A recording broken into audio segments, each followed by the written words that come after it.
Assalamu alaikum students, I hope you all are well, safe and healthy at home. I'm your course instructor Farzana Khan and welcome to all of you in this class of literary studies. I'm back with another topic, Victorian literature, which belongs to Victorian age in English literature. Well, prior to that, you were taught about the Romantic age, and after Romantic age, the Victorian age starts in the history of English literature. So the literature belongs to Victorian era is called Victorian literature.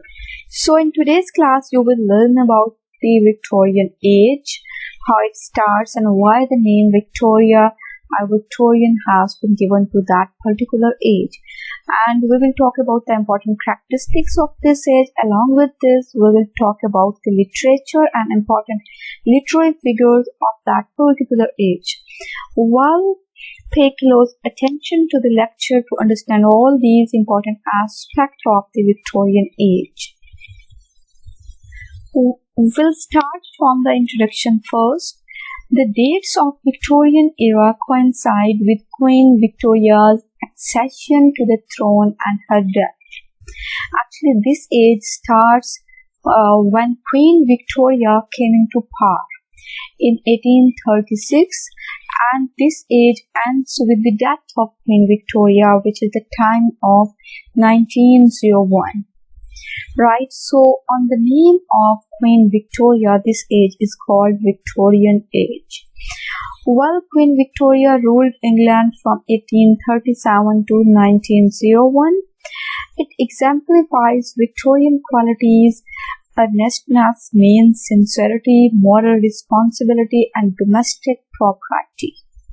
The Victorian period was an age of transition. A big change came in that particular age. So that's why this age is characterized by energy and high moral purpose. Because before starting of this age, there was brutal factory conditions, low wages and crowded cities. But in 1830s, which marked the beginning of the political and social reform acts, so it was time when a big change came in that particular area, in that particular time, in England. So the shift from agrarian society to industrial society creates a middle class.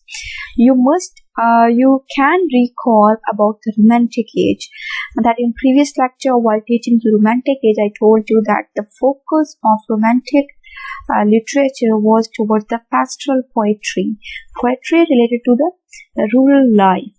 So a love for nature, these were the important themes of that particular time, because the focus was on agrarian society, agricultural type society.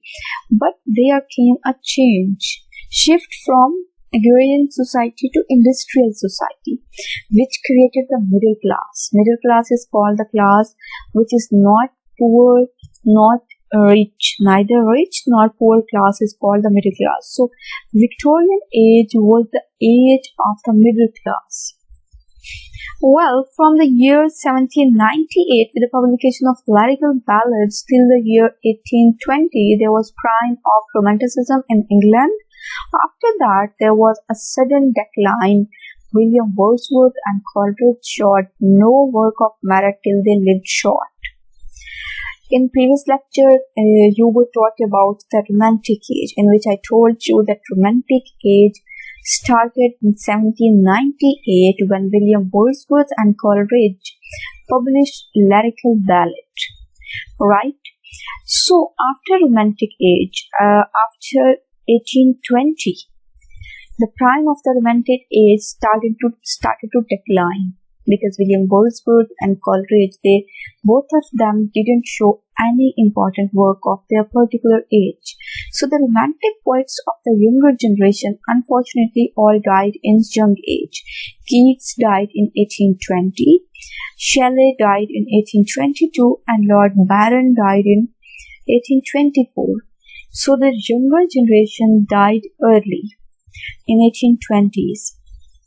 While the Romantic age ended in real sense in 1820. right? And the Victorian age started from 1832 when Queen Victoria came into power. So, political scenario at that time. England was fast turning from an agriculture into a manufacturing country and gave power to middle classes that the way was open for new experiments, because prior to that it was the agrarian society. The focus was on agriculture, the pastoral life, and on nature. But the shift from agrarian towards manufacturing society, manufacturing country started in the after 1920s. So, and it was actually the start of the Victorian age. So it was the era of revolutions in every sector, including poetry, politics, cultural, economical, and technical, because I already told you many times that literature is always the depiction of the society. So all the changes which occur in the society, they all depicted in the literature, and they brought a lot of changes in the literature. So the change from agrarian to manufacturing society definitely brought revolution in culture along with this in literature. Well, Victorian literature in real sense started from 1832 when Tennyson's first important volume of poems appeared. Tennyson was the most dominating figure of that particular age. He was a poet.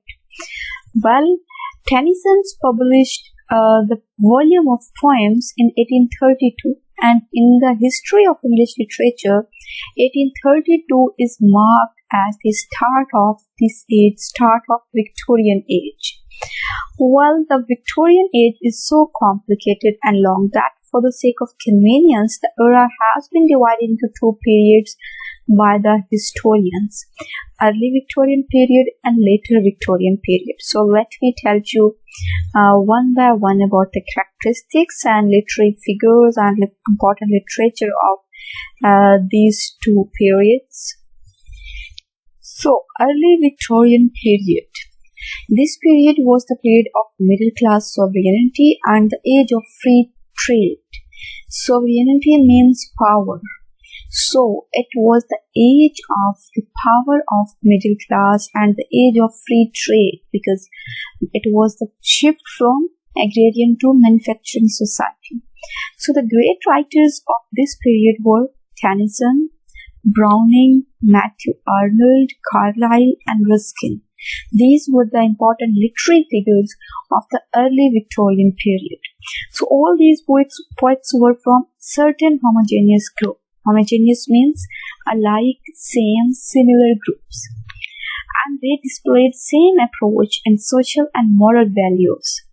So all these poets were belong to same group, same class, and they displayed same approach in social and moral values, means they show same type of point of view. They depicted the same moral values of the society in their literary work. Well, late Victorian period. Important poets of that age were Rossetti, Swinburne, Morris, George Eliot. Swinburne and Morris were protagonists of new movement, which was followed by aesthetic movement. And when we talk about the aesthetic movement, it was the movement, actually the meaning of aesthetic means beauty. So it was an art movement, both practical and theoretical, of the late 19th century, sporting an emphasis on beauty and beautiful values and effects and preferences to the socio-political themes and positions of literature. So according to this movement, the purpose of the art is the depiction of the beauty. So it is late 19th century European arts movement which centered on the doctrine that art exists for the sake of its beauty alone. Well, it was the movement of late 19th century, but Swinburne and Morris were protagonists of new movement which was followed by aesthetic movement. So they were all children of new age and democracy. All of them were men and women of marked originality in character and style, and they were critics of their age and were in search of balance and stability, wrote superb faith in their poetry and conscious moral purpose. Actually, Victorian age was fundamentally an age of realism rather than that of romanticism. But from another point of view, Victorian age was a continuation of romantic age, because the romantic age came to a sudden end and unnatural, and on account of premature deaths of younger poets. So if they lived longer, the romantic age would have extended further. So we can say that Victorian age is fundamentally an age of romantic age. It's another version of romantic age. So at that time, growing civilization were considered enemies of beauty and nobility. So the Victorian age therefore exhibits, means it displays complex mixture of two opposing elements. Means Victorian age, the literature of Victorian time, it displays complex nature or complex mixture of two opposing elements, classicism and romanticism, because here it is actually depicting the classicism, but at the same time it is the other version of romanticism. So it's the mixture of classicism and romanticism. Well, salient feature of romantic Victorian age. It was a bridge between romantic era and industrialized world of 20th century.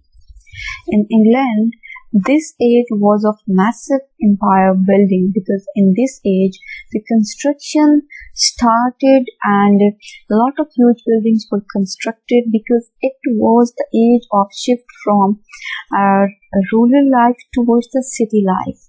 So people shifted from rural life to city life due to development in industry.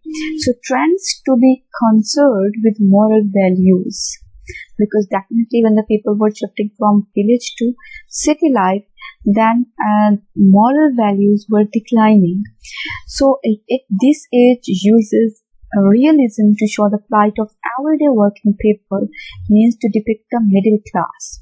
And the important literary figures of that particular age were Charlotte Bronte, Emily Bronte, and Charles Dickens. These were the important literary figures who depicted the moral values, the decline of moral values, shift from agrarian to industrial life, and industrialization has been depicted in the novels of Charles Dickens. So these three were the novel writer of this age. Charles Dickens depicted the middle class, the industrial revolution of that particular age. While novel became most important literary work in Victorian time, poverty and exploitation was equally part of it. The gap between rich and poor increased. Strict societal codes were enforced even harsher for women. So child laboring increased in this age, the age of Victorian time. Well, after discussing the characteristics, let me tell you the important themes of that particular times. Themes mean themes of the literature. So realism, humanism, neutralism, modernism, philosophical ideas, feminism, and romanticism. These were the important themes of that particular age. Realism means the attempt to produce literature on reality, means the depiction of reality, what was occurring in the society, that was depicted by Charles Dickens in his novels. Humanism, it deals with ordinary concerns of human life.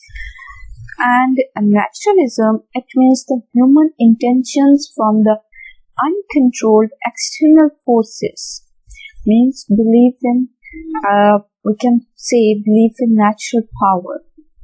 so which cannot be controlled by human beings. Modernism, individuality, and seniority of modern era philosophical ideas deals with serious moral issues of that time, and feminism in most emotions and thoughts about women, which have been depicted by Charlotte Bronte and Emily Bronte. Charlotte Bronte and Emily Bronte, these two were the sisters. So Romanticism, themes of love and nature, these were also the theme of the Romantic age. And the themes of romantic Victorian poetry, or we can say the important topic of Victorian poetry, were morality and belief in faith. Well, important literary figures and their work. First of all, let me tell you about the important poets. Alfred Tennyson. He was the dominating figure of that particular time. Born in 1809 and died in 1892. Most representative poet of the Victorian age. His poetry is a record of intellectual and spiritual life of time. He was deeply impressed by new discoveries. That's why there was a conflict between science and religion, and doubt and faith in his work. So these two voices are heard in Tennyson's work.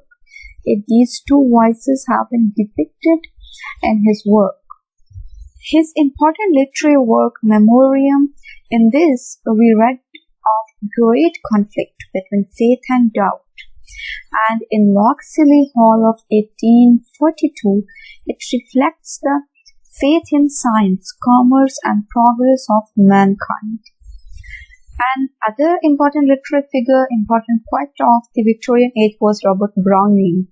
During lifetime, he was not considered a great poet. He was not as much famous as the Tennyson was. So, but after that, opinion about Robert Browning was changed in favor of Robert Browning on account of his depth and originality of thoughts. That's why he is ranked superior to Tennyson according to some later on. But at that age, during that time, Robert Browning was not considered the most important literary figure. But later on, when historians and other people read his work, they came to know that there is depth and originality of thoughts in his work. So he gained a lot of popularity later on after his death.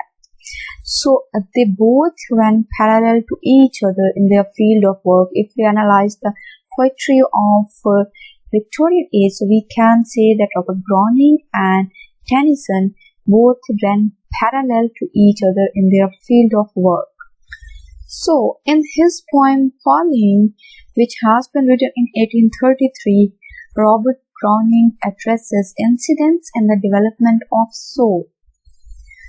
His Paracelsus, which has been written in 1855, which is form of a drama with 4 characters, is a story of incidents in the development of soul of a Renaissance in physician in whom true science was mentioned. So Pauline and Paracelsus were two important works of Robert Browning. Well, fiction and non-fiction. Fiction. In fiction, Charles Dickens, Thomas Hardy, Rudyard Kipling, Emily Bronte, Charlotte Bronte. I already told you that Emily Bronte and Charlotte Bronte, these two were the sisters. So these 4 literary figures were the figures who wrote fiction. They actually were the novel writers. While in writing non-fiction, the most important figures were Matthew Arnold, John Ruskin, and Thomas Carlyle. Revival of drama. Victorian age was also the age of revival of drama. Oscar Wilde was the important literary figure who wrote dramas. Oscar Wilde adopted the aesthetical ideal. He affirmed, "My life is like a work of art." It has been stated by Oscar Wilde. So he has written important plays. The most important plays are Lady Windermere's Fan, A Woman of No Importance, The Importance of Being Earnest. These 3 are the important plays written by Oscar Wilde in Victorian age. Well, talking about the social condition of that particular age, we can say that despite wealth created by industrialization and colonization, millions still suffer from poverty. Housing overcrowded leads to illness and disease. Unregulated factories subject workers to dangerous conditions. So it was the social condition of that particular age. So, dear students, I told you about the important characteristics of Victorian age in today's lecture, the important literary figures of that age, and some of the important work of those literary figures. While in next class, we will also talk about the Victorian age, because I already told you that it's the long age in history of English literature. So some other points and important figures and their work, we will talk about their work in detail in the next class. So till then, take care. Allah Hafiz.